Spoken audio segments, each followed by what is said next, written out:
So welcome guys. आज हमारे साथ स्वप्निल काबरा जी है। स्वप्निल काबरा ट्विटर पे मैं काफ़ी टाइम से उनको फॉलो करता हूँ। काफ़ी अलग अलग स्टॉक्स के बारे में उन्होंने लिखा है। So today he will be presenting about the Raj Ratan global. So will try to learn from him कि वो कंपनी कैसी है, क्या उनका उसका बिजनेस मॉडल है। And I think Swapnil is following this company from long time, and he has done a very good analysis on that, posted on Twitter also. If you wanted to follow Swapnil, then I will also post his Twitter link and channel details on the description. तो आप check कर सकते हो। Over to you, Swapnil. Yes, thanks Shashank. Okay so actually Shashank, ये जो company है Rajratna global wires, last year मैंने इसके बारे में थोड़ा स्टडी किया था और काफी सिंपल कंपनी लगी. इनफैक्ट जो लोग बहुत न्यू है स्टॉक मार्केट में, जिनको कंपनी स्टडी करना है, उनको मैं बोलूंगा ऐसे कंपनीज पिक करना चाहिए जो समझना कंपैरेटिवली इजी है, क्योंकि कंपनीज Right. बहुत ज्यादा प्रोडक्ट्स नहीं बनाती है. इसलिए ये कंपनी के बिजनेस को समझना काफी इंटरेस्टिंग रहा है और इनका एनुअल रिपोर्ट जो था वो भी काफी इंटरेस्टिंग था. सो जो न्यू Right. इन्वेस्टर्स है वो ऐसे सिंपल कंपनी से अपना जर्नी स्टार्ट कर सकते हैं, एटलीस्ट समझने के हिसाब से. Right. So before we start with this company, मैंने प्रेजेंटेशन में कौन से टॉपिक्स कवर किए एक बार मैं थोड़ा ब्रीफली बताता हूँ. तो हम लोग Right. कंपनी के बारे में जानेंगे, कंपनी का मैनेजमेंट कैसा है, कंपनी क्या प्रोडक्ट्स बनाती है और वो प्रोडक्ट्स जो है एग्जैक्टली उसका यूज कहाँ होगा, बैरियर्स टू एंट्री क्या है, कंपनी के प्रोडक्ट्स कितने स्टिकी है, कंपनी के मैन्युफैक्चरिंग लोकेशंस कहाँ कहाँ है और टोटल कैपेसिटी कंपनी किस तरीके से एक्सपांड कर रही है. काफी इंटरेस्टिंग इनके कैपेक्स रहे हैं और आने वाले कुछ सालों में कंपनी ने जो कैपेक्स अनाउंस किया है उससे मुझे लगता है पर्सनली काफी इंटरेस्टिंग ये कंपनी रह सकती है. स्ट्रक्चरल टेलविंड्स क्या है, क्या क्या चेंज हो रहा है, क्या क्या डायनामिक्स जो कंपनी को सूट कर रहे हैं. Right. टोटल 5 फोर्सेस मैंने इंक्लूड किया है. और फिर Right. फ्यूचर में कंपनी का गाइडेंस कैसा रहा है. कंपनी ने कुछ इंटरव्यूज दिए थे मैनेजमेंट को, मैनेजमेंट ने इंटरव्यूज दिए थे सीएनबीसी और मेरे ख्याल से सीएनबीसी टीवी 18 को भी इंटरव्यू दिया था और उन्होंने कॉन कॉल में भी काफी इंटरेस्टिंग डिटेल्स शेयर किए थे. तो उससे एक अंदाजा हमें लगेगा कि कंपनी फ्यूचर में किस तरीके से परफॉर्म कर सकती है. Right. और कुछ Right. एंटी थीसिस पॉइंटर्स जो बहुत जरूरी है इस टाइप की कंपनीज में इन्वेस्ट करने से पहले समझना, बिकॉज जब भी आपका थीसिस चेंज होता है तो आपको उसके पहले एक आइडिया लगना चाहिए कि कब आपको स्टॉक से एग्जिट भी होना है. एंट्री जितना इंपॉर्टेंट नहीं होता है, उससे ज्यादा समझना जरूरी होता है कि कब आपको कंपनी से एग्जिट करना है. सो Correct. एंटीथेसिस पॉइंटर्स भी हम लोग डिस्कस करेंगे. So will first start with the overview of the company. Swapnil, actually just before starting, can you tell हाँ. our viewers that like how you able to know about this company? Like, was it into your screener or कोई okay. दोस्त से समझा या because we right. generally start keep getting ideas from different sources. So what exactly. was the source for you to so know about this company I and be when very you frank. exactly came to know मुझसे about it? पहले मुझसे पहले साकेत रेड्डी ने ये company को बहुत time से follow किया है. उनके Okay. ट्वीट्स पढ़ के मुझे लगा कि कंपनी काफी इंटरेस्टिंग लग रही है और उसके बाद मैंने मेरा पर्सनल रिसर्च स्टार्ट किया कंपनी को लेके. मतलब मेरे पहले भी उन्होंने काफी टाइम से इन्वेस्टमेंट किया था और उनके ट्वीट्स पढ़ के मैंने कंपनी का रिसर्च स्टार्ट किया. मैंने एनुअल रिपोर्ट पढ़ा फ्रैंकली लास्ट ईयर कंपनी का and was really very interesting. मतलब जो डिटेल्स कंपनी ने शेयर किए थे उनके एनुअल रिपोर्ट से, उससे कन्विक्शन ज्यादा बिल्ड हुआ मेरा. और फिर उनके कॉन कॉल्स, मैनेजमेंट इंटरव्यूज, ये सब सुन के मेरे को लगा कि कंपनी काफी इंटरेस्टिंग है और कंपनी डिलीवर भी कर रही है. और Great. जिस हिसाब से मैनेजमेंट ने जो भी बोला है वो अभी तक काफी स्मूथली उन्होंने डिलीवर किया है. और प्लस जो स्टोरी राजरतन की है उसके पीछे जो रीजंस है वो काफी इंटरेस्टिंग है, जिससे मुझे लगता है कि आने वाले कुछ सालों में कंपनी बहुत इंटरेस्टिंग रह सकती है. ग्रोथ पर्सपेक्टिव से कंपनी काफी अच्छा ग्रो कर सकती है. So that was the reason. Screener के थ्रू मुझे समझ में नहीं आया Right. फ्रैंकली. मैंने साकेत रेड्डी के ट्वीट फॉलो किए और उनके थ्रू मुझे कंपनी के बारे में समझ में, and then I did my personal analysis of this company. और पहले डिस्क्लोजर देना भी बहुत जरूरी था कि Right. मैं Yes. Personally Yes. इन्वेस्टेड हूँ इस कंपनी में. और रिसेंटली कुछ वैल्यूएशंस मुझे ज्यादा लग रहे थे, तब मैंने थोड़ा सेल भी किया है. अब वापस जब इसका वैल्यूएशन मुझे लगेगा कि ये थोड़ा रीजनेबल वैल्यूएशन पे आ गया है तो मैं शायद Right. वापस एंटर भी कर लूंगा. So अभी yeah, है मेरे two things pass. are important. First thing is like the disclosure ki it might be like we might be biased. I personally is not holding as my exactly. disclosure, and this is not the investment advice. That is the first thing.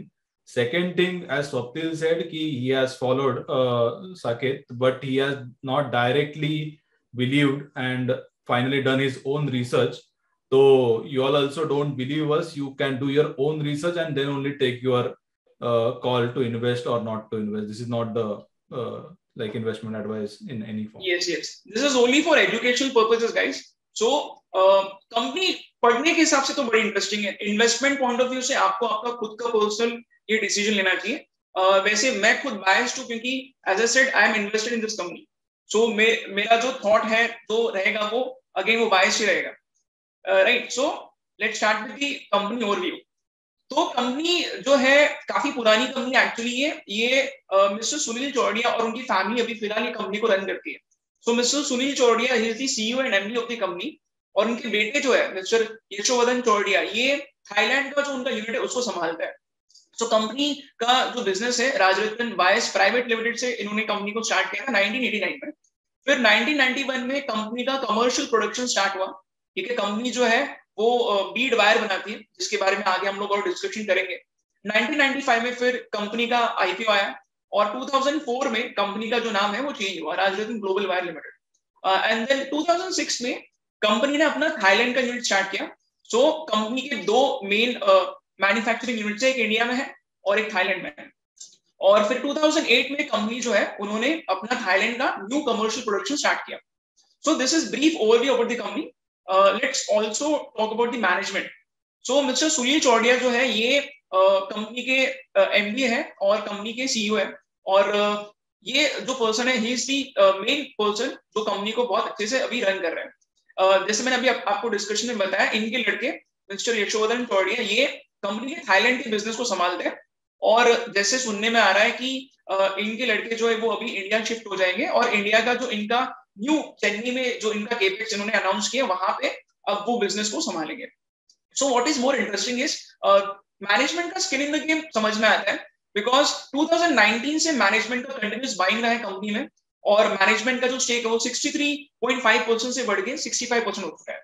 सो काफी capable management लगता है मेरे को because काफी conservative रहे अपने targets को लेके और जितना भी बोला है अभी तक इन्होंने बहुत सही तरीके से उससे ज्यादा ही डिलीवर किया है. So this is the briefing about the management. Right. Now let's move on to the product segment. Company कौन से प्रोडक्ट बनाती है. सबसे फर्स्ट जो कंपनी का प्रोडक्ट है वो है Beed wire. Right. Beed wire के बारे में मैं आपको बताऊंगा अगले स्लाइड में. कंपनी दो ही प्रोडक्ट्स बनाती है. जैसे मैंने बोला है कि कोई नया इन्वेस्टर है तो उसको ये कंपनी समझना बहुत इजी होगा क्योंकि कंपनी के ज्यादा प्रोडक्ट्स है ही नहीं.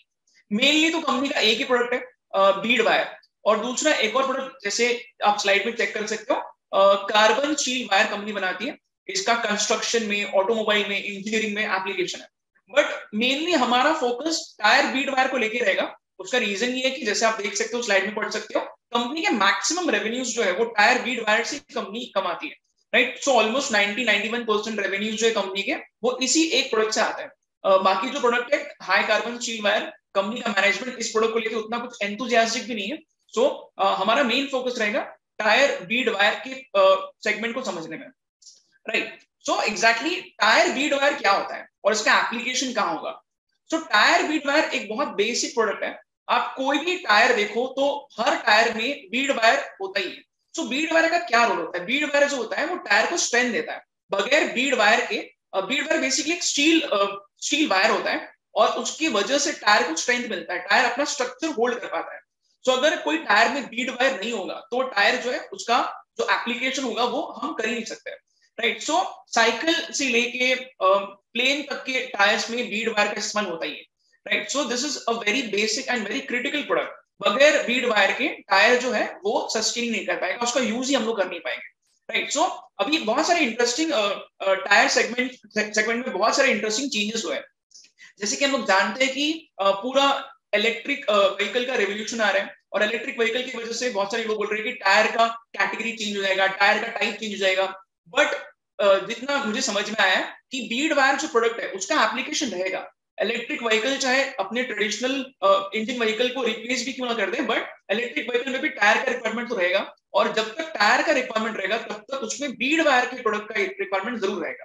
राइट. तो कंपनी का प्रोडक्ट काफी मैच्योर्ड है. राइट. सो अगेन इनके रिसेंट एक कॉन कॉल से बहुत इंटरेस्टिंग एक बात समझ में आई कि कंपनी का जो Q4 FY22 का जो कॉन कॉल था उसमें गुड ईयर जो टायर मैन्युफैक्चरर है उनके एक्स एमडी का भी बोलना यही है कि बीड वायर का जो यूज है वो बिल्कुल एंड नहीं होगा, बिकॉज कंपनी का प्रोडक्ट काफी मैच्योर्ड है और आगे काफी सारे चेंजेस भी हो गए। तो भी जैसे मैंने आपको डिस्कस करके बताया अभी कि इलेक्ट्रिक व्हीकल में भी टायर का यूज तो होगा ही, इसलिए उनका बोलना ऐसा है, गुडियर के एक्सएमडी का बोलना ऐसा है कि 50 इयर्स तक भी आगे बीड वायर का यूज रहेगा ही रहेगा।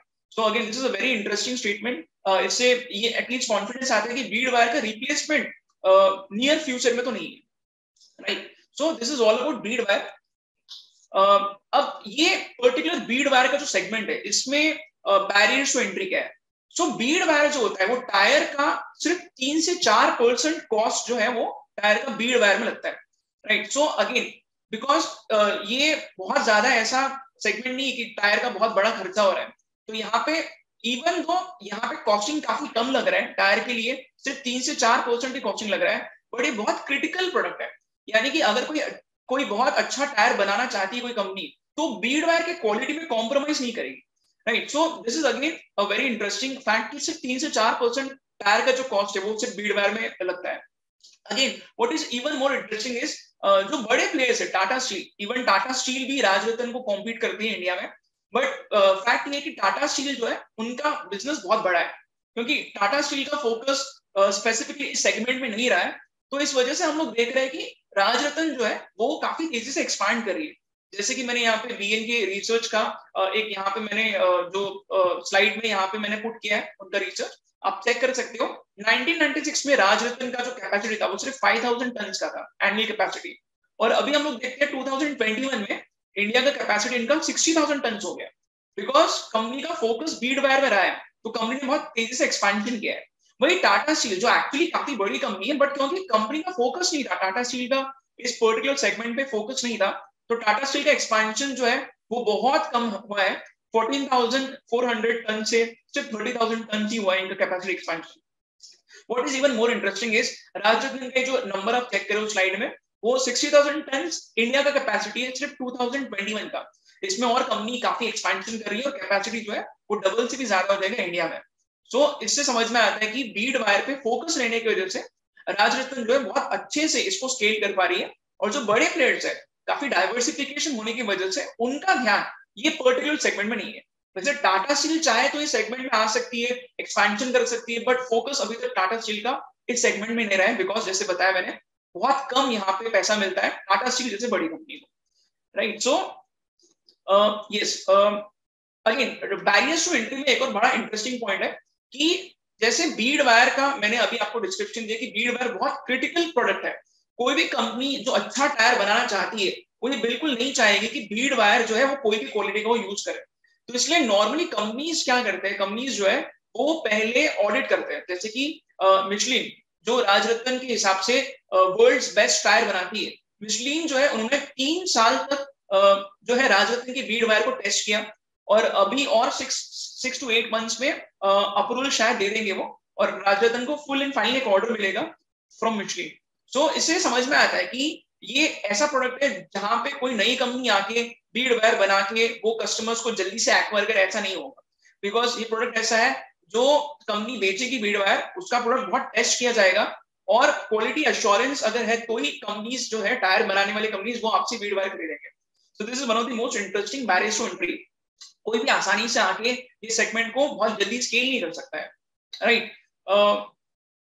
अगेन जैसे अगेन स्टिकी प्रोडक्ट है कंपनी का, काफी कंपनी के एनुअल रिपोर्ट में काफी बार मेंशन किया गया है कि कस्टमर्स ऑफ 5 years और more accounted for 83% of the company's revenue. ठीक है, इससे साबित होता है कि कस्टमर्स काफी पुराने हैं और कंपनी को रिपीट कस्टमर्स काफी मिल रहे हैं। अगेन और इंटरेस्टिंग चीज क्या है, ये कंपनी एक्सपेंशन कर रही है, तो जब कंपनी एक्सपेंशन करती है तो उनको वापस उन्हें फिर से अप्रूवल के लिए जाना नहीं पड़ता है, तो जो अप्रूवल का टाइम है कस्टमर से वो काफी बच जाता है। ठीक है, तो आप देख सकते हो जितने भी बड़े बड़े ब्रांड्स है, टायर बनाने वाली कंपनीज है, हर एक बड़े टायर बनाने वाली कंपनीज जो है वो राजरतन से बीड वायर खरीदते हैं और इनका प्रोडक्ट अप्रूव्ड है, चाहे वो थाईलैंड में रहो चाहे वो इंडिया में रहो, हर बड़ी कंपनी जो है वो राजरतन से बीड वायर खरीदती ही है। So again this is a very interesting fact, से समझ में आता है कि कंपनी का प्रोडक्ट काफी हाई क्वालिटी प्रोडक्ट है और काफी सालों से कंपनी बिजनेस कर रही है, जिसकी वजह से कंपनी हर जगह ऑलमोस्ट अप्रूव्ड है, राइट। सो नेक्स्ट पॉइंट जो हम लोग डिस्कस करेंगे वो है मैन्युफैक्चरिंग लोकेशंस कंपनी के कहाँ का है। तो दो मेन मैन्युफैक्चरिंग लोकेशंस है और उसके पीछे रीजन भी कि कंपनी कोई पर्टिकुलर जगह पे क्यों है। इंडिया में कंपनी का मैन्युफैक्चरिंग लोकेशन है, मध्य प्रदेश में इनका एक प्लांट है और अभी चेन्नई में ये अपना नया प्लांट लगाएंगे, उसका भी हम लोग डिटेल डिस्कशन करेंगे कि चेन्नई में कंपनी प्लांट क्यों लगा रही है। तो इंडिया में मैन्युफैक्चरिंग लोकेशन क्यों है? सिंपल रीजन है कि इंडिया काफी अंडर पेनिट्रेटेड है, क्योंकि अपना देश डेवलपिंग देश है और इंडिया में बहुत सारी चीजों में अंडर पेनिट्रेशन है। तो इसलिए टायर का, ऑटोमोबाइल का डिमांड जैसे बढ़ेगा, ऑटोमेटिकली इनका जो प्रोडक्ट है वो प्रॉक्सी है और जितने टायर का सेल होगा उतना ही बीड वायर का भी सेल होगा, इसलिए इंडिया में इनका प्रेजेंस रहना काफी लॉजिकल चीज है। थाईलैंड में कंपनी ने अपना मैन्युफैक्चरिंग लोकेशन क्यों चूज किया? उसके पीछे रीजन ये है कि थाईलैंड जो है वो वर्ल्ड का हब है टायर मेकर्स के लिए। तो चाइना जो इतना ज्यादा टायर बनाता है, ठीक है, चाइना के बहुत सारे कंपनीज ने अपना प्लांट सेट किया है थाईलैंड में और उन्होंने अपने प्लांट्स थाईलैंड में इतने बड़े सेट किए, जो प्लांट जिस सोफिस्टिकेशन से उनका फैक्ट्री चाइना में नहीं बनाया, उतने सोफिस्टिकेशन से उन्होंने अपना फैक्ट्री थाईलैंड में लगाया। तो इससे ये चीज साबित होती है कि थाईलैंड में बहुत ज्यादा टायर मैन्युफैक्चरर्स होने की वजह से वहां पे बीड वायर बनाना काफी लॉजिकल स्टेप रहा है और कंपनी को काफी फायदा भी हो रहा है। इनफैक्ट आपको एक और इंटरेस्टिंग चीज बता दो, थाईलैंड में बीड वायर बनाने वाली एक ही कंपनी राजरतन, जिसका बहुत बड़ा एडवांटेज राजरतन को मिल रहा है। ठीक है, there is no company which is actually making bead wire in Thailand. हालांकि बीड वायर इतना क्रिटिकल प्रोडक्ट है और थाईलैंड हब है, बट सिर्फ राजरतन एक ही कंपनी है जो यहाँ पे मैन्युफैक्चरिंग कर रही है। बाकी थाईलैंड के जो प्लेयर्स है, जो टायर बनाने वाले कंपनीज है, वो बहुत सारा बीड वायर इंपोर्ट करते हैं, चाइना से बहुत ज्यादा इंपोर्ट होता है। बट अगेन कंपनी को फायदा है राजरतन को, क्योंकि उन्होंने थाईलैंड में अपना मैन्युफैक्चरिंग यूनिट सेट किया है। सो यहाँ कैपेसिटीज मैंने इंक्लूड की है कि इंडिया में इनका कैपेसिटी कितना है। पीतमपुर जो मध्य प्रदेश में इनका सबसे पुराना इनका मैन्युफैक्चरिंग यूनिट है, इनका कैपेसिटी 72,000 टन पर एनम का है। चेन्नई में इनका एक बड़ा इंटरेस्टिंग केपेक्स इन्होंने अनाउंस किया है, जो इस साल के एंड तक, FY23 के एंड तक कंपनी का बोलना है कि वो चेन्नई से मैन्युफैक्चरिंग एटलीस्ट थोड़ा तो स्टार्ट कर ही देंगे और FY24 तक कंपनी का पूरा कैपेसिटी एक्सपेंशन हो जाएगा 60,000 टन पर एनम का। थाईलैंड में इनका कैपेसिटी था सिर्फ 40,000 टन का, जो इन्होंने बढ़ाया है 60,000 टन पर एनम का कैपेसिटी हमें मोस्ट प्रोबेबली Q1 या Q2 तक देखने मिलेगा FY23 के। और टोटल कैपेसिटी कंपनी का फ्यूचर में बन जाएगा अप्रोक्सीमेटली 1,92,000 टन का। सो इफ यू रिमेंबर, जो टाटा स्टील का मैंने आपको बताया था, सिर्फ 30,000 टन का टाटा स्टील का कैपेसिटी और कंपनी का राजरतन ग्लोबल वायर्स का कंबाइंड कैपेसिटी 1,92,000 टन पर आना हो जाएगा कुछ सालों में। तो इससे साबित होता है कि कंपनी कितनी फोकस्ड है और कंपनी कितना ज्यादा एक्सपांड कर रही है, ताकि वो जो अपॉर्चुनिटी है टायर सेगमेंट में उसको वो केटर कर सके। राइट, सो चेन्नई का प्लांट जो सबसे ज्यादा इंटरेस्टिंग इनका केपेक्स उन्होंने अनाउंस किया है। क्या रीजन है कि कंपनी चेन्नई में अपना प्लांट लगा रही है? सबसे मेजर रीजन ये है कि इंडिया में जितने भी आप देखोगे टायर बनाने वाली कंपनीज कहाँ लोकेटेड है, फॉर एग्जांपल BKT देख लो या फिर उसके अलावा भी बहुत सारे टायर मैन्युफैक्चरर्स है। राइट, मैक्सिमम टायर मैन्युफैक्चरर्स का लोकेशन जो है वो सदर्न पार्ट में, इंडिया के सदर्न रीजन में मैक्सिमम टायर बनाने वाली कंपनीज जो है उनका मैन्युफैक्चरिंग यूनिट लोकेटेड है। तो अगर कंपनी चेन्नई में अपना प्लांट सेट करती है तो ये काफी आसान हो जाता है कंपनी के लिए कि कंपनी अपना बीड वायर जो है वो सस्ते दाम में, लॉजिस्टिक्स का कॉस्ट काफी बचाएगी कंपनी, और कंपनी जो है वो आसानी से सदर्न पार्ट के जो कस्टमर्स है उसको बहुत जल्दी केटर कर सकती है। तो जैसे यहाँ लिखा भी है कि राजरतन का बोलना ये है कि जहां पे उनका चेन्नई में मैन्युफैक्चरिंग प्लांट लोकेटेड होगा, उसके 200 से 300 किलोमीटर के रेडियस में कंपनी को कम से कम 15 टायर कंपनीज तो आराम से मिल जाएंगे एज कस्टमर्स, और क्योंकि ऑलरेडी अप्रूव्ड है कंपनी तो काफी आसान हो जाता है कंपनी को अपना लीड वायर बेचना। तो जैसे ही कंपनी का केपेक्स लाइव होगा, कंपनी बहुत तेजी से ये चीज बेच भी पाएगी, क्योंकि अलग से वापस फिर से उनको अप्रूवल के लिए जाना नहीं पड़ेगा। और जैसे डिस्कशन अपना हुआ है, 3-4 साल लग जाते हैं कंपनी को अप्रूवल के लिए, कस्टमर से अप्रूव करवाने के लिए। राइट, एक चीज और बड़ी इंटरेस्टिंग है कि राजरतन का बोलना ये है कि वो काफी ज्यादा लीड टाइम बचाएंगे। तो जो 4 से 5 दिन में काम होता था अपने पुराने प्लांट से कंपनी के, वो 1 दिन में ही हो जाएगा। सो this is actually very beneficial. Company को वर्किंग कैपिटल बहुत आसानी से कंपनी मैनेज कर सकती है, मार्जिन काफी इंप्रूव होंगे। चेन्नई प्लांट बहुत सोफिस्टिकेटेड तरीके से बनाने वाले हैं और सिर्फ 100 ही एम्प्लॉइज होंगे। कंपैरिजन में जो पीतमपुर प्लांट है इनका वहां 450 एम्प्लॉइज है, और थाईलैंड की यूनिट में कंपनी के 220 एम्प्लॉइज है। कंपनी काफी ज्यादा मैन्युफैक्चरिंग करेगी काफी कम कॉस्ट में। सो ये सब स्ट्रैटेजिकली लोकेटेड है, which is very interesting about Chennai plant. Chennai plant का पूरा इनका फाइनेंशियल्स में रिफ्लेक्शन हमें देखने मिलेगा आज से कुछ 2-3 साल में, क्योंकि तब कंपनी का पूरा कैपेसिटी एक्सपेंशन होकर कंपनी उसको अच्छे से सेल भी कर पाएगी। और एक और इंटरेस्टिंग चीज ये कि कंपनी ने काफी सारे कॉन कॉल्स और इंटरव्यूज में ये बोला है कि चेन्नई प्लांट से वो बहुत तेजी से एक्सपोर्ट कर सकता है। आज क्या हो रहा है, आज कंपनी जो है वो यूएसए का मार्केट जो है वो उतने एग्रेसिवली एक्सपांड नहीं कर पा रही है। सो अमेरिका में जो टायर मेकर्स है वो कंपनी के प्रोडक्ट को खरीदने में काफी इंटरेस्टेड है, बट अब चेन्नई प्लांट जब पूरा लाइव हो जाएगा इनका केपेक्स इनका, तो तब वहां से वो एक्सपोर्ट करने का पूरा प्लान रखते हैं। So that is again a very interesting trigger जो 2-3 साल में प्ले आउट हो सकता है। Yes, now coming to the most interesting part कि अचानक से ऐसा क्या हो गया कि कंपनी के फाइनेंशियल्स बहुत ज्यादा, आप चेक करोगे स्क्रीनर से तो आपको समझ में आएगा कि बहुत तेजी से चेंज हो गए। कंपनी का टॉप लाइन ग्रो हो रहा है, कंपनी के मार्जिन एक्सपांड हो रहे हैं, कंपनी का बॉटम लाइन प्रॉफिटेबिलिटी काफी इंप्रूव है, हर जगह हर पैमाने पे आपको इंप्रूवमेंट नजर आएंगे। तो कुछ तो सॉलिड रीजन है कि ये सारी चीजें जो है सडनली कंपनी के फेवर में वर्क कर रही है। तो ये सारे स्ट्रक्चरल टेलविंड्स हम लोग डिस्कस करते हैं। सबसे फर्स्ट एक एक करके हम लोग देखते हैं। Very first reason is fall in imports of tyres from China. So ये एक बहुत ही इंटरेस्टिंग डेटा है। हुआ क्या है, हुआ ये है कि 2020 में इंडियन गवर्नमेंट ने टायर के इंपोर्ट को बैन कर दिया चाइना से। ठीक है, सो अगर चाइना जो इतना बड़ा मैन्युफैक्चरर है टायर्स का, इमेजिन करो चाइना से जो टायर इंडिया में आते हैं उसका इंपोर्ट ही बैन हो गया, तो उसका क्लियर एडवांटेज इंडिया के डोमेस्टिक टायर मेकर्स को मिलेगा। राइट, आप लोग देख सकते हो कितना कंसिस्टेंटली जो इंडिया इंपोर्ट कर रही है टायर को, वो उसका बहुत डिक्लाइन हुआ है कंसिस्टेंटली। राइट, सो अप्रोक्सीमेटली 20% केगल से डिक्लाइन हुआ है, और इसका एडवांटेज इंडिया के टायर मेकर्स ने बहुत सही तरीके से लिया है। सो क्योंकि इंडिया में इंपोर्ट कम हो गया टायर का, क्योंकि बैन भी हुआ है और बहुत सारे रेस्ट्रिक्शंस आ गए, इसलिए इंडिया में टायर बनाने वाली कंपनीज जो है बहुत तेजी से केपेक्स अनाउंस कर रहे हैं। तो इंडिया में टायर का प्रोडक्शन जो है वो काफी तेजी से बढ़ रहा है। इनफैक्ट काफी सारे टायर कंपनीज के अगर आप कौन कौन सुनोगे तो आपको समझ में आएगा कि बहुत ज्यादा हर एक कंपनी अपने हिसाब से एक्सपेंशन कर रही है, अपनी कैपेसिटीज बढ़ा रही है। राइट, सो जितना इंडिया में एक्सपेंशन बढ़ेगा उसका क्लियर एडवांटेज राजरत्न को मिलेगा। उसका रीजन ये है कि इंडिया के जितनी भी टायर बनाने वाली कंपनीज है हर किसी ने राजरत्न का प्रोडक्ट परचेस किया है, और राजरत्न का क्वालिटी हर एक कंपनी को पता है। और एक और एडवांटेज क्या होता है, चाइना से बीड वायर इंपोर्ट करना और इंडिया से ही खरीदना, दोनों में काफी कॉस्ट का डिफरेंस आता है।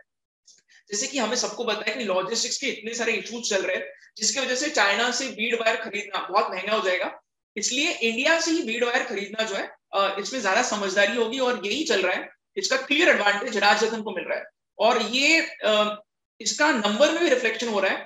राजरत्न का जो इंडिया में मार्केट शेयर था वो काफी तेजी से एक्सपांड हुआ है।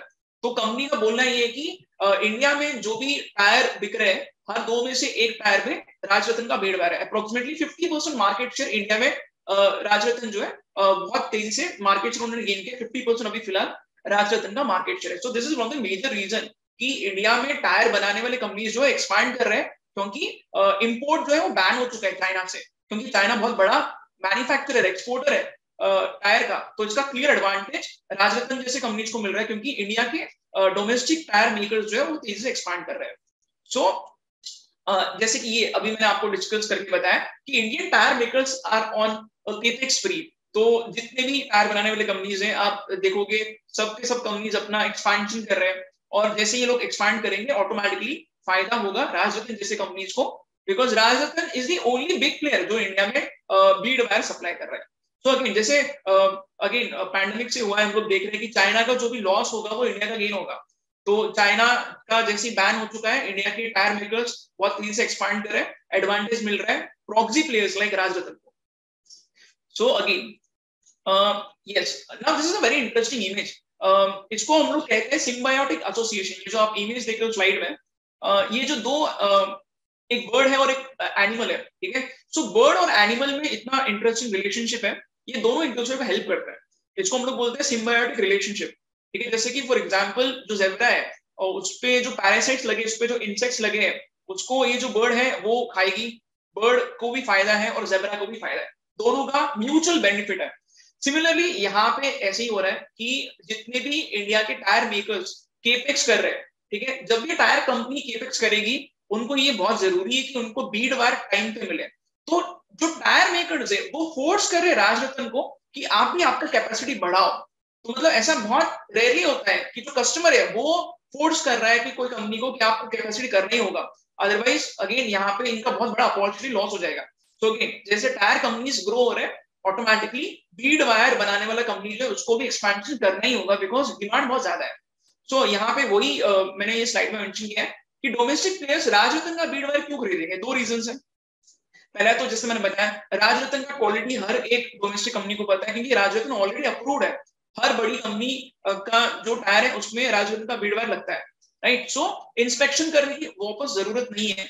और दूसरा क्या है कि राजरत्न लोकल सप्लायर है, तो लॉजिस्टिक्स के इश्यूज जो है वो काफी कम हो जाएंगे जब लोकल डोमेस्टिक प्लेयर्स ही वो बीड वायर प्रोक्योर करेंगे। तो सो this is one of the most interesting reasons कि राजरत्न केपेक्स क्यों कर रहा है, क्योंकि टायर बनाने वाली कंपनीज केपेक्स कर रहे हैं, right. Again China plus one, actually बहुत सारे इंडस्ट्रीज में चाइना प्लस वन हम लोग देख रहे हैं कि किस तरीके से प्ले आउट हो रहा है। इधर भी चाइना प्लस वन का बहुत इंटरेस्टिंग रोल है। नाउ चाइना जो है वो पूरे वर्ल्ड में बीड वायर सप्लाई कर रही है, राइट। बट अभी प्रॉब्लम क्या हो गया, problem started when Covid happened. So Covid के बाद क्या हुआ, कोविड के बाद चाइना जो है वो बहुत सारे इंडस्ट्रीज में अपने कमिटमेंट्स जो है वो फुलफिल नहीं कर पाया। तो चाइना से बीड वायर का सप्लाई जो है वो अगर सप्लाई चेन रुक जाएगा तो ये बहुत ज्यादा निगेटिव होगा टायर बनाने वाली कंपनीज के लिए। तो यहाँ बहुत इंटरेस्टिंग चीज क्या हुई है कि पैंडेमिक के बाद से जो भी थाईलैंड में कंपनीज थे जो टायर बना रहे थे, जो इंडिया में कंपनीज हैं जो टायर बना रहे हैं, पूरे वर्ल्ड वाइड जो भी कंपनीज टायर बना रहे हैं वो चाइना के अलावा कोई दूसरा ऑल्टरनेटिव ढूंढने की कोशिश कर रहे हैं। Obvious choice is Rajratna global wire. Thailand में तो ऑब्वियसली कंपनी का काफी सालों से प्रेजेंस है और इंडिया में भी कंपनी काफी अच्छा काम कर रही है। इस रीजन की वजह से राजरत्न का मार्केट शेयर काफी तेजी से बढ़ा है। मैक्सिमम कंपनीज ज्यादा से ज्यादा राजरत्न से खरीदने की कोशिश कर रही है और राजरत्न एक्सपेंशन भी कर रही है उसका फायदा उठाने के लिए। So again China plus one का बहुत मेजर बेनिफिशियरी राजरत्न भी रहा है। हाँ, और एक और बहुत बड़ी इंटरेस्टिंग चीज हुई है कि चाइना में जो बीड वायर बनता था, ठीक है, चाइना की गवर्नमेंट जो है, चाइनीज गवर्नमेंट जो है वो पहले सब्सिडीज देते थे। अगर बीड वायर कोई कंपनी बनाती है तो 13% एक्सपोर्ट सब्सिडीज होते थे, यानी कि चाइना से बीड वायर दूसरे देशों में एक्सपोर्ट होने पे उनको बेनिफिट मिलता था।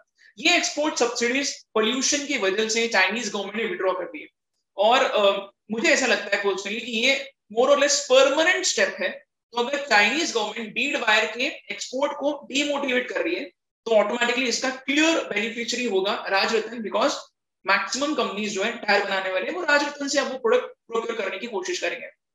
इसकी वजह से और क्या होगा, चाइनीज बीड वायर जो महंगा भी हो जाएगा और राजरत्न का जो बीड वायर है काफी कॉम्पिटिटिव हो जाएगा।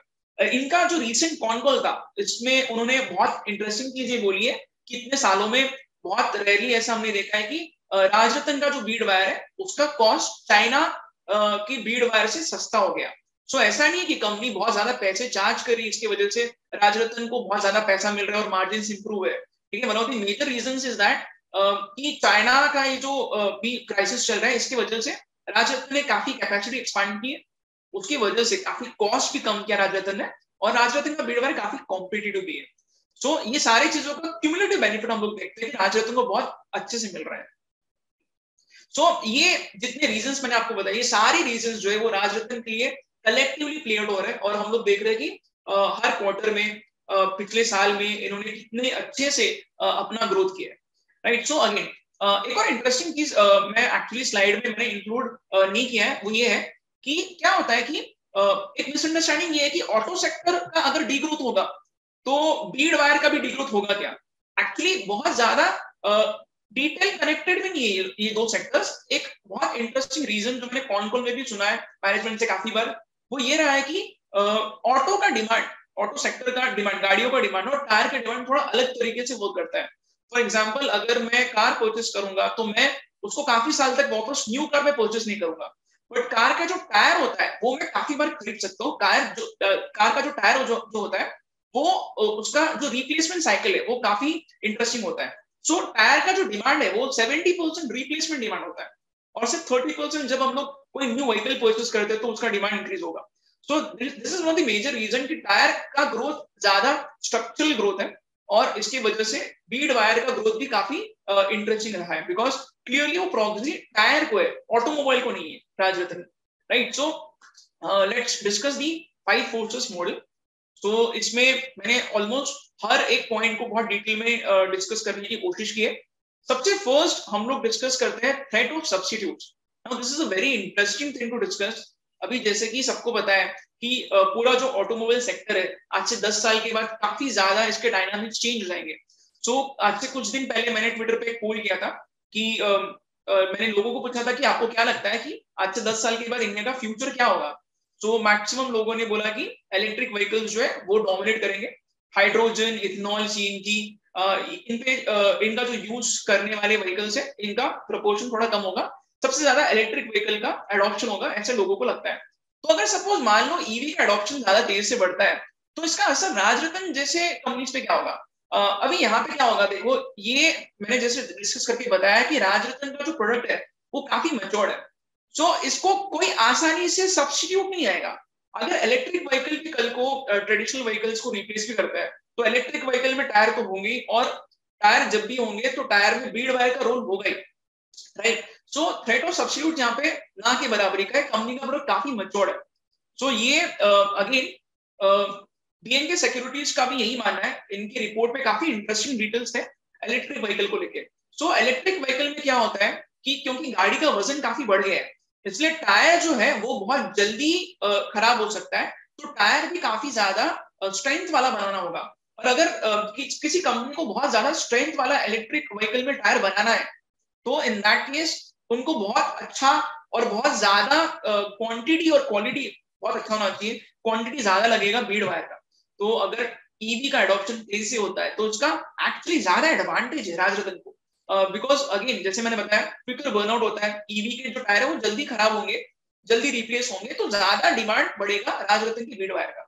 अगेन ज्यादा वजन जो है होने की वजह से ज्यादा क्वांटिटी भी इस्तेमाल किया जाएगा बीड वायर का। और सबसे मेन इंटरेस्टिंग चीज क्या है, इलेक्ट्रिक व्हीकल में क्वालिटी का जो मतलब फोकस होगा वो बहुत ज्यादा होगा। सो अगर कोई भी टायर बनाने वाली कंपनी है वो कोई नए बीड वायर बनाने वाली कंपनी में जल्दी ट्रस्ट नहीं करेगी, और इसका एक एज राजरतन को कहीं ना कहीं मिलेगा। और राजरतन को ज्यादा वॉलेट शेयर भी मिलेगा क्योंकि जैसे डिस्क्रिप्शन अपना हुआ है कि बहुत ज्यादा क्वांटिटी में बीड वायर सप्लाई करना पड़ेगा क्योंकि वजन ज्यादा है टायर का भी, और वो सहन करने के लिए गाड़ी का वजन, टायर का वजन ज्यादा रखना पड़ेगा। सो ये बड़ा इंटरेस्टिंग एक चीज था जो समझ में आया मुझे, ईवी एडॉप्शन से राजरतन को ज्यादा बेनिफिट होगा। Again threat of new entrants में मैंने जैसे आपको डिस्कस करके बताया कि नया एंट्रेंट जल्दी आ नहीं सकता। अगर आज कोई भी कंपनी सोच रही है कि मुझे बीड वायर बनाना है तो उन्हें वो 3-4 साल के लंबे प्रोसेस से गुजरना पड़ेगा, अच्छे क्वालिटी का बीड वायर बनाना सीखना होगा। प्लस मिशलिन जैसे कंपनीज जो राजरतन जैसे एस्टैब्लिश प्लेयर्स को 3 साल तक रुका रहे हैं, उनको ऑडिट कर रहे हैं, टेस्ट कर रहे हैं, और क्वालिटी अगर अच्छा है तो ही वो उनसे खरीदने का जो है वो सोचेंगे। So this is one of the most important barriers to entry. कोई नया एंट्रेंट आसानी से आके इस बिजनेस को स्केल नहीं कर सकता। इनफैक्ट जो बहुत पुराना प्लेयर है टाटा स्टील जैसा वो कर सकता है ऐसा, but it is not very की। जैसे हमने डिस्कस किया कि टाटा स्टील बहुत ज्यादा डाइवर्सिफाइड प्लेयर है, तो इस वजह से हम लोग देखते हैं कि टाटा स्टील का फोकस नहीं रहा यहाँ पे। Again rivalry amongst existing player, again जैसे मैंने अभी बताया आपको मैं थोड़ा डिस्कस करके बताऊंगा कि इंडिया में राजरतन के कॉम्पिटिटर्स कौन है और थाईलैंड में कॉम्पिटिशन किस तरीके से है। सो इंडिया की अगर हम लोग बात करते हैं तो टाटा स्टील एक अच्छा प्लेयर है, बट प्रॉब्लम टाटा स्टील के साथ ये रहा है कि अगेन डाइवर्सिफिकेशन की वजह से फोकस नहीं है टाटा स्टील का। आरती स्टील इज अनदर प्लेयर, और ये दोनों ही प्लेयर्स का फोकस ये स्पेसिफिक सेगमेंट में उतना नहीं है, ठीक है। और एक चीज और है कि ये सेगमेंट में कुछ और छोटे मोटे कंपनीज थे, बट अगेन वो कंपनीज जो है फाइनेंशियल क्राइसिस की वजह से उतना ज्यादा बड़े स्केल पे वो बीड वायर नहीं बना रहे। अभी बीड वायर में क्या होता है, जो कंपनी बहुत बड़े स्केल पे बीड वायर बना रही है जैसे कि राजरतन बनाती है इंडिया में, उनको बहुत ज्यादा कॉस्ट का बेनिफिट होगा, वो कंपनीज के मार्जिन काफी बेटर होंगे और कंपनी अच्छी क्वालिटी का बीड वायर बना पाएगी। जो कंपनीज काफी छोटे स्केल पे बनाते हैं उनका वेरिएबल कॉस्ट और फिक्स कॉस्ट दोनों बढ़ जाएगा और वो उतने कॉम्पिटिटिव नहीं रह पाएंगे। So this is the reason Rajratan बहुत ज्यादा मार्केट शेयर उन्होंने कैप्चर कर लिया है। जैसे कि आप लोग देख सकते हो इस ग्राफ में 50% अभी फिलहाल इंडिया में राजरतन का मार्केट शेयर है, राइट। 65% श्रीलंका में, थाईलैंड में 23% हो गया है, काफी बड़ा है। और वर्ल्ड का टोटल सप्लाई जो है वो उसमें अभी 8% ही है। अगेन ये जो 8% वर्ल्ड का जो बीड वायर अभी फिलहाल सप्लाई कर रही है, कंपनी का बोलना ऐसा है कि जब इनका केपेक्स हो जाएगा पूरा, तो कंपनी वर्ल्ड का almost 18 to 19% Beed wire supply कर सकती है, which is actually huge huge thing. एक चीज और यहाँ लिखी है, टायर इंडस्ट्री जो है वो अगर 12-13% के कैगर से ग्रो होगी, तो राजरतन 25% की कैगर से ग्रो होने की बात कर रहा है। इसका रीजन क्या है? इसका रीजन है कि राजरतन मार्केट शेयर भी कैप्चर कर रहा है। सो ग्रोथ के साथ मार्केट शेयर भी कैप्चर करेगा, तो उसका ग्रोथ जो है वो तेजी से होगा। So this is one of the interesting reasons कि राजरतन जो है वो उन्होंने काफी सारे जगह पे बोला है कि उनका एम है कि वो 25% की कैगर से ग्रो करेंगे, राइट। एटलीस्ट वॉल्यूम तो ग्रो करने के बाद राजरतन कर ही रहा है, right. Bargaining power of suppliers and customers. So इसमें एक बहुत इंटरेस्टिंग चीज क्या है, अगर आप देखोगे राजरतन के मार्जिन अगर आप चेक करोगे, तो राजरतन के मार्जिन जो है वो काफी अच्छे से उन्होंने 17 to 20% के रेंज में उन्होंने मेंटेन किया है, राइट। उसका रीजन बहुत सिंपल है। राजरतन के जितने भी कॉन्कॉल्स में सुने, उसमें राजरतन बार बार यही चीज बोल रही है कि कम मार्जिन वाला ये बिजनेस नहीं है। मतलब ऐसा हो ही नहीं सकता है कि कंपनी जो है वो कम मार्जिन जो है मार्जिन कॉम्प्रोमाइज करे। अगर कंपनी मार्जिन कॉम्प्रोमाइज करेगी तो कंपनी एक्सपेंशन के लिए कीन होगी ही नहीं, राइट। सो कस्टमर्स भी समझ रहे हैं राजरतन की सिचुएशन को। मेन क्या होता है, राजरतन स्टील परचेज करती है एज रॉ मटेरियल, और स्टील परचेज करके वो वैल्यू एडिशन करके ये बीड वायर बना के अपने कस्टमर्स को बेचती है। सो जैसे सबको पता है कि स्टील का प्राइस जो है पिछले कुछ सालों में कितने तेजी से स्टील का प्राइस बढ़ा है। तो स्टील का प्राइस बढ़ भी गया, मतलब बेसिकली स्टील का भाव बढ़ रहा है, मतलब राजरतन के लिए रॉ मटेरियल महंगा हो गया। बट रॉ मटेरियल महंगा होने के बावजूद भी राजरतन सक्सेसफुली वो सब कुछ अपने कस्टमर्स को ट्रांसफर कर पा रही है। तो इससे साबित होता है कि ये कोई कमोडिटी प्रोडक्ट नहीं बना रही। ये जो भी चीज बना रही है इसके पास बार्गेनिंग पावर है कि ये कस्टमर्स को बोल सकती है कि देखो हमारा स्टील महंगा हो गया, रॉ मटेरियल हमारी महंगा हो गया, और अब हम आपको ज्यादा महंगे में बेचेंगे, राइट। अगेन जैसे चाइना का भी मैंने आपको बताया कि चाइना के लॉजिस्टिक इश्यूज चल रहे हैं, इसकी वजह से राजरतन सक्सेसफुली ये सब चीजें बहुत आसानी से अच्छे से कर पा रही है, राइट। सो अगेन 2020-21 में बहुत ज्यादा स्टील का प्राइस बढ़ गया, फिर भी राजरतन के मार्जिन इंटैक्ट है। इससे ये चीज समझती है कि बार्गेनिंग पावर इनके पास काफी अच्छा है, काफी स्ट्रॉन्ग है, राइट। एक बड़ा इंटरेस्टिंग पॉइंट है, जब भी स्टील का भाव बढ़ेगा तो राजरतन ने मार्जिन मेंटेन करने के लिए बोला है। सो इसको थोड़ा समझने की कोशिश करना। अगर सपोज स्टील का भाव आज 100 रुपए, तो 100 रुपए पे राजरतन क्या करेगी, बीड वायर बना के अपना मार्जिन मेंटेन कर रही है, करेक्ट। अगर स्टील का भाव और बढ़ता है, सपोज स्टील का भाव 100 से 200 हो जाता है, तो ऑटोमेटिकली क्या होगा इसका इंपैक्ट, राजरतन मार्जिन मेंटेन करने के लिए बोल रही है, तो उनका बॉटम लाइन काफी बढ़ेगा। ये एक तरीके से निगेटिव पॉइंट भी है। जब भी स्टील साइकिल रिवर्स होगा, मान के चलो स्टील का भाव कम हो गया, तो स्टील का भाव जब कम होगा तो उसका एक निगेटिव इम्पैक्ट क्या होगा, राजरतन मार्जिन मेंटेन करने पे फोकस कर रही है, तो उनका जो एबिटा पर टन है वो गिर जाएगा क्योंकि स्टील का भाव कम हो गया। So this could be one of the major antithesis pointers for Rajratan, जो आगे हम लोग डिस्कस करेंगे भी। फिलहाल ये चीज उनके फेवर में क्यों चल रही है, क्योंकि स्टील का भाव बढ़ते जा रहा है और हाई स्टील का प्राइस भी राजरतन सक्सेसफुली अपने कस्टमर्स पे शिफ्ट कर रही है और अपने एबिटा मार्जिन, अपने ऑपरेटिंग मार्जिन को मेंटेन कर पा रही है। इस रीजन से हमें दिख रहा है कि बहुत उनके रियलाइजेशंस भी इंप्रूव है, एबिटा पर टन भी इंप्रूव है, और टोटल प्रॉफिटेबिलिटी और कंपनी का फाइनेंशियल पोजीशन काफी स्ट्रांग हो गया है। गाइडेंस कंपनी ने क्या दिया है, फ्यूचर में कंपनी को किस तरीके से ग्रो करना है। तो कंपनी का मानना ये है कि कंपनी जो है टॉप लाइन को 25% की टारगेट से ग्रो करेगी आज से कुछ सालों तक। रीजन बड़ा सिंपल है, क्योंकि कंपनी ने केपेक्स अनाउंस किया है, तो उसका केपेक्स का इम्पैक्ट जो है बहुत तेजी से इनके वॉल्यूम्स बढ़ेंगे और इनका जो है वो टॉप लाइन आराम से ग्रो कर सकता है, राइट। और उसके बाद में इनके एक इंटरव्यू में कंपनी ने बोला है कि FY23 यानी कि जो नेक्स्ट ईयर है उसमें कंपनी गाइड कर रही है कि 1200 करोड़ का टॉप लाइन करेगी। ऑफकोर्स एक कंडीशन है यहाँ पे, ये कंडीशन को समझना बहुत जरूरी है। If price of steel remain same, यानी कि अगर स्टील का भाव सेम रहता है या बढ़ता है तो ये फायदा होगा, राइट, क्योंकि राजरतन सक्सेसफुली इसको ट्रांसफर कर पा रही है, अपने कस्टमर से ज्यादा पैसा वसूल कर पा रही है, तो राजरतन के लिए फायदा होगा। बट अगर स्टील का भाव कल को कम हो गया तो ये 1200 करोड़ का जो इन्होंने गाइडेंस दिया है इसको करना बहुत मुश्किल हो जाएगा। Again, Rajratan is very confident of maintaining EBITDA margins between 17 to 20%. Margin पे कंपनी ने काफी बार कॉन्फिडेंस जताया कि हम इतना मार्जिन मेंटेन करेंगे, right. I don't have doubt regarding EBITDA margin, but EBITDA पर टन जो है ये स्टील के प्राइस से इन्फ्लुएंस होता है। स्टील का भाव कम हो गया तो एबिटा पर टन भी गिर जाएगा। ये एक निगेटिव पॉइंट है राजरतन के लिए, राइट। सो अगेन गाइडेंस में इन्होंने फिलहाल इनका थाईलैंड का जो करंट मार्केट शेयर 23% है। थाईलैंड में इन्होंने केपेक्स अनाउंस करने का देखा है और 40,000 से 60,000 उनका कैपेसिटी हो जाएगा थाईलैंड का। और उसके बाद में उनका गाइडेंस ऐसा है कि वो 30 से 40% मार्केट शेयर कैप्चर करेंगे और ये करना काफी आसान है। उसका रीजन जैसे मैंने आपको बताया कि थाईलैंड में it is the only company which is actually making bead wire. तो इसका क्लियर इम्पैक्ट जो है ये हमें देखने मिलेगा। जैसे थाईलैंड का कैपेसिटी इनका बढ़ेगा, ये बहुत तेजी से उसको फुल्ली यूटिलाइज भी कर पाएंगे। 90-95% तक यूटिलाइज करके ये अपना मार्केट शेयर बहुत तेजी से बढ़ा सकता है, राइट। वर्ल्ड का अभी फिलहाल इनका पोजीशन है 8% मार्केट शेयर और ये वर्ल्ड का जो कैपेसिटी है बीड वायर का उसका 19 से 20% कैपेसिटी राजरत्न जो है रख सकती है after the capacity expansion, right. So 1.8 lakh tonne का जो कैपेसिटी इनका हो जाएगा इतने जगह जो इन्होंने एक्सपेंशन किया, उसके बाद में 19 से 20% तक ये मार्केट शेयर रख सकते हैं। उतना इनका कैपेसिटी वर्ल्ड का जो है उसमें से 19 से 20% इनका कैपेसिटी हो सकता है। तो ये सारे काफी इंटरेस्टिंग ट्रिगर्स है। सो कंपनी काफी श्योर है कि वो एटलीस्ट वॉल्यूम तो ग्रो करेंगे ही करेंगे। अब वॉल्यूम के साथ में टॉप लाइन कितना ग्रो होगा it depends on steel prices, right. So antithesis में क्या क्या हो सकता है, अगेन सबसे बड़ा एंटीथेसिस समझना बहुत जरूरी है। स्टील साइकिल किस तरीके से प्ले होता है उसका बहुत बड़ा इंपैक्ट राजरत्न पे जरूर होगा।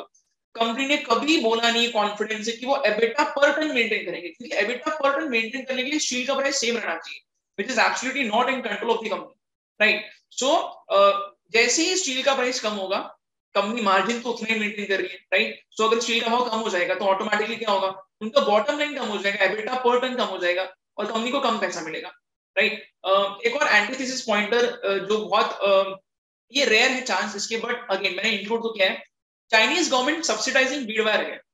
अभी चाइनीज गवर्नमेंट ने एक्चुअली विड्रॉ क्यों किया था, उसका रीजन ये है कि चाइना के पोल्यूशन के इश्यूज की वजह से चाइनीज गवर्नमेंट ने जो एक्सपोर्ट सब्सिडी था उसको हटा दिया। 13% का जो बीड वायर का एक्सपोर्ट सब्सिडी था उसको हटा दिया। अब ये चाइनीज गवर्नमेंट क्या बोल रही है, अभी फिलहाल तो लग नहीं रहा है, बट अगर चाइनीज गवर्नमेंट जो है अगर बीड वायर को वापस सब्सिडाइज कर देगी तो इसका एक निगेटिव इम्पैक्ट डेफिनेटली राजरत्न पे हो सकता है। अगेन टाटा स्टील, आरती स्टील ये काफी बड़े प्लेयर्स है, एस्टैब्लिश्ड प्लेयर्स है, राजरत्न से बहुत ज्यादा बड़े प्लेयर्स है और ये अपनी कैपेसिटीज को कभी भी एक्सपांड कर सकते हैं। Actually there is no reason कि टाटा स्टील नहीं कर सकती है, बहुत तेजी से कर सकती है, राजरत्न से बहुत ज्यादा कैपेसिटी कर सकती है। टाटा स्टील के पास पैसा है, कैपेबिलिटी है, क्वालिटी भी है उनका, बट फोकस अभी तक नहीं रहा है। इसलिए लगता नहीं कि बहुत कीन है टाटा स्टील, आरती स्टील जैसे कंपनीज कैपेसिटीज को बढ़ाने में, बट अगर बढ़ाएंगे तो डेफिनेटली वो राजरत्न के लिए बहुत बड़ा एक निगेटिव पॉइंट रहेगा। और लास्ट एक एंटीथेसिस पॉइंटर है, अगर कोविड आता है और कुछ डिसरप्शन होता है तो जो टायर का रिप्लेसमेंट डिमांड है वो कम हो जाएगा। बिकॉज सिंपल रीजन क्या है, देखो लॉकडाउन जब हुआ था तब जो इकोनॉमिक एक्टिविटी है काफी कम हो गया। लॉकडाउन की वजह से क्या होगा, लॉकडाउन की वजह से रोड पे गाड़ी नहीं चलेगी, टायर का जो वेर एंड टेयर है वो नहीं होगा और ऑटोमेटिकली टायर का रिप्लेसमेंट डिमांड कम हो जाएगा और बीड वायर का भी डिमांड कम हो जाएगा। बट अगेन ये चारों पॉइंट्स में से मुझे जो बहुत बड़ा एंटीथेसिस लगता है वो है स्टील का प्राइस। तो स्टील प्राइस को बहुत कीनली देखना जरूरी है और जब भी स्टील साइकिल रिवर्स होगा तो कंपनीज के जो प्रॉफिट है, कंपनी का जो प्रॉफिट है वो जितने तेजी से बढ़ा है वो कम भी हो सकता है। So this is something which every investor must watch जब वो इन्वेस्टमेंट कर रहे हैं ऐसे कंपनीज में, स्पेसिफिकली राजरत्न के लिए तो ये एक बहुत निगेटिव पॉइंट हो सकता है। सो इन बातों का ख्याल रखना चाहिए जब भी कोई इन्वेस्टमेंट करेगा तो। सो शशांक, जितने पॉइंट्स मुझे बताने थे राजरत्न के बारे में मैंने सारे बता दिए।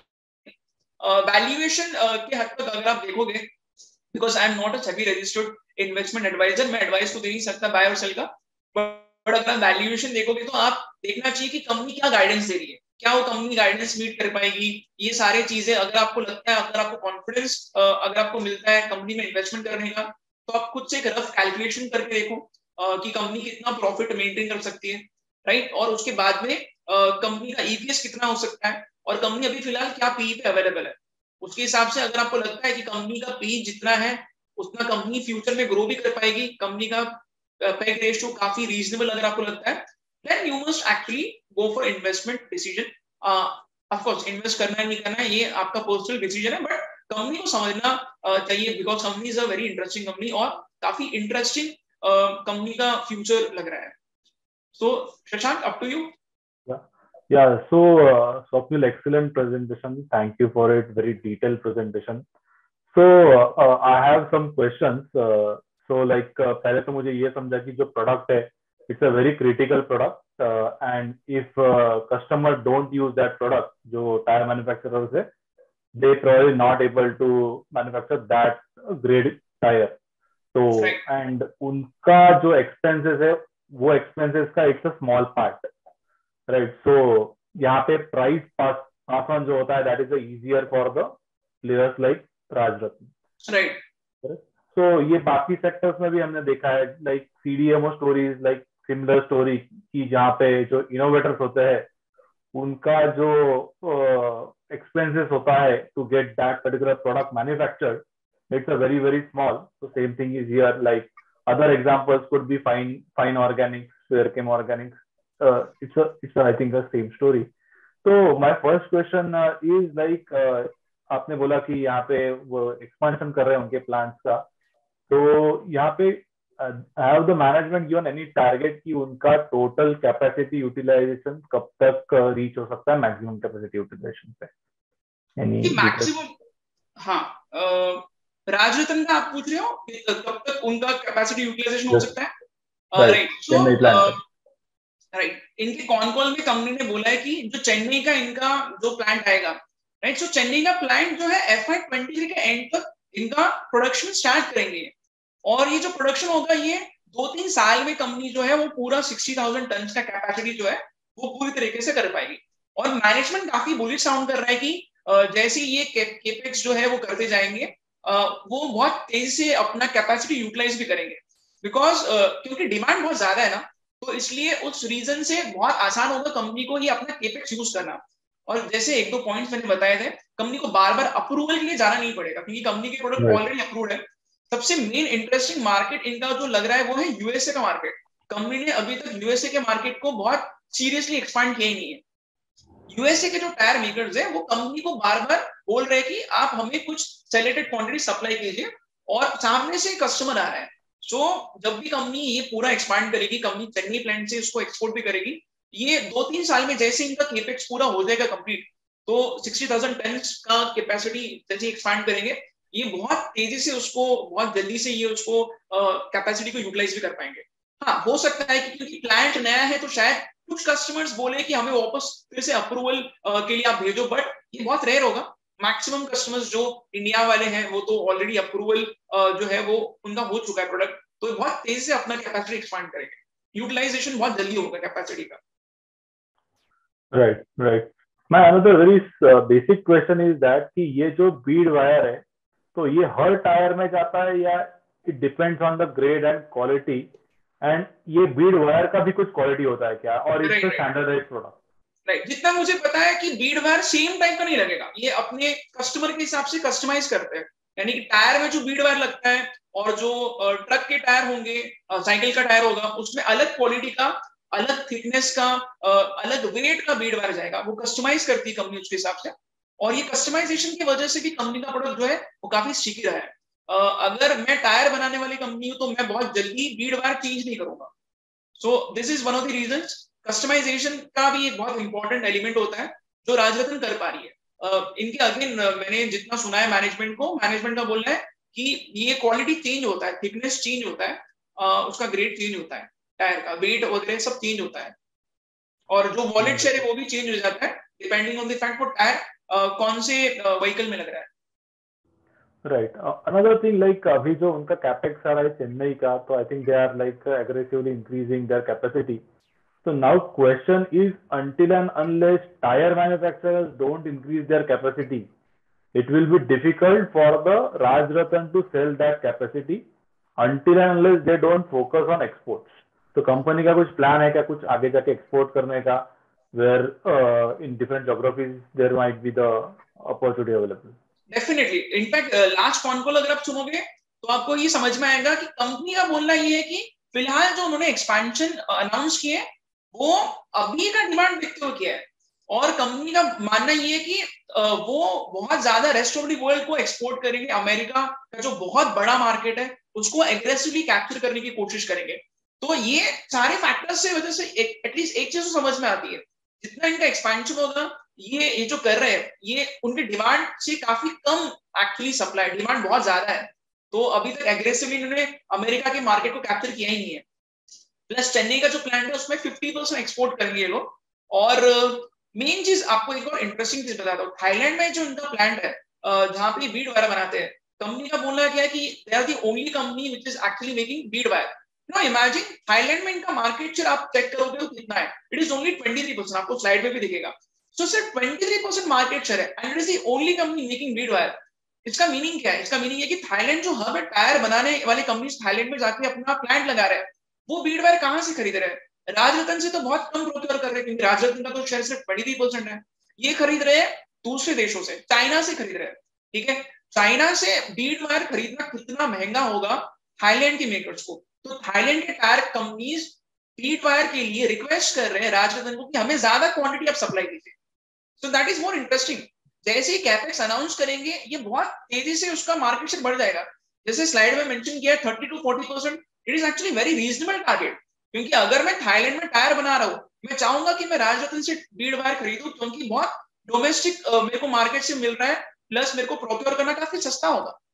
सो दिस इज रियली इंटरेस्टिंग कि चाइना से थाईलैंड में बीड वायर आ रहा है, हालांकि बीड वायर बनाने वाली कंपनी थाईलैंड में ही मौजूद है। सो कंपनी जब एक्सपांड करेगी तो ये बहुत तेजी से इनका मार्केट से कैप्चर कर पाएगी। सो this is a very interesting data analysis जो इनको हेल्प करेगा थाईलैंड में अपना मार्केट शेयर इंक्रीज करने में। Right, right, right. Very, very detailed explanation, and thank you very much for it. And मेरे जो viewers है, definitely they will get a lot of understanding about this stock. And generally, it is not well tracked stock. ज़्यादा उसके बारे में discussion अभी फिलहाल में होने लगा है, जैसे it's all about price perception. जैसे price move होता है, राइट वैसे people come to know about it, and then definitely you have tracked it like much earlier at much better price probably, but like very, very interesting presentation, and thank you very much for it. Thank you बस thanks. आपको यदि स्वप्निल को follow करना है तो I will mention his details on a description. You can check it, and if you like this video, please subscribe, please like this video and subscribe to my channel, and like you can check Swapnil's Twitter handle also. Thank you. Thank you so much.